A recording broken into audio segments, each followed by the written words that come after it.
Highlight here. This video is a test on how Ward can be utilized as a defensive layer by making use of the new Bloodline Ascendancies in PoE patch 3.27.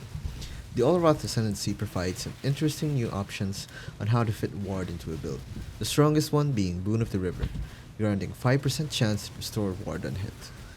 By using a skill that hits many times per second, such as shotgunning skills, it is likely that as long as you keep attacking, your ward will almost instantly be restored.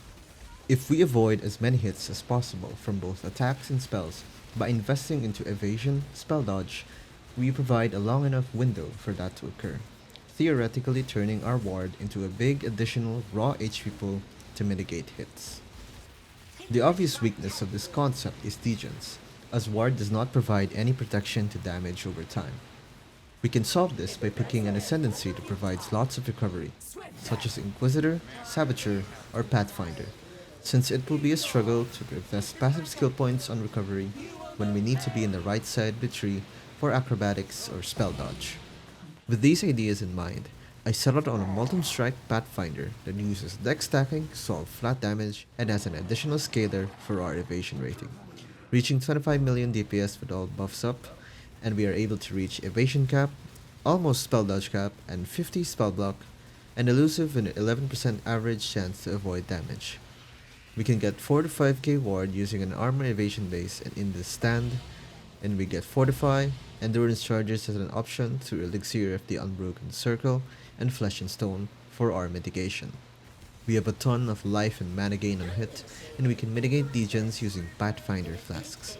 We also have the option of investing into a little bit of energy shield using Sora of the Divine, though I didn't end up using that. We have enough avoidance that we rarely get hit while ward is down. And by using the enhanced Starlight Ascendancy node, we get an additional 3k ward and have less than 1k damage hits pass through our ward, which is then instantly recovered by life gain on hit, further improving our ward's uptime.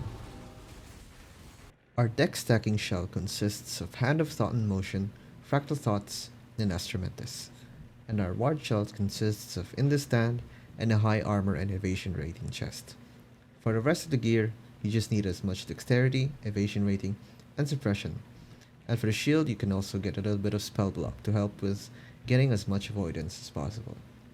In my case, I went with Pathfinder so I could get Master Surgeon, just so degens didn't kill me instantly. I originally went for a Deadeye with Windward, but again, degens are a big problem in this type of build when you only have 3k HP. For the Allwrath Ascendancy, Boon of the River, of course, is required. Enhanced Starlight is optional, but I think for me it really helps with ward uptime, so I just kept it on. The rest of the passive tree is just a deck stacking skill tree and projectiles for Molten Strike. So depending on what skill you use, it could be different, but the important thing is that you need to be able to pass to the right side so you could get spell suppression and of course acrobatics.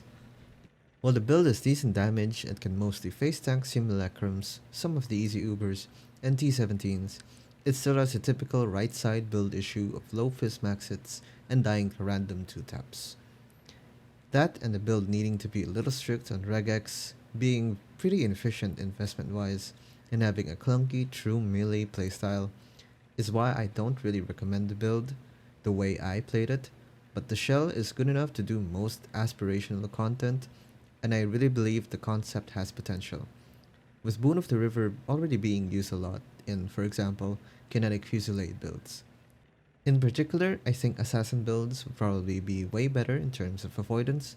They'll be able to count spell dodge and block, and have better elusive as well. Deadeyes, as I said before, they have access to Windward, but degen is a big problem.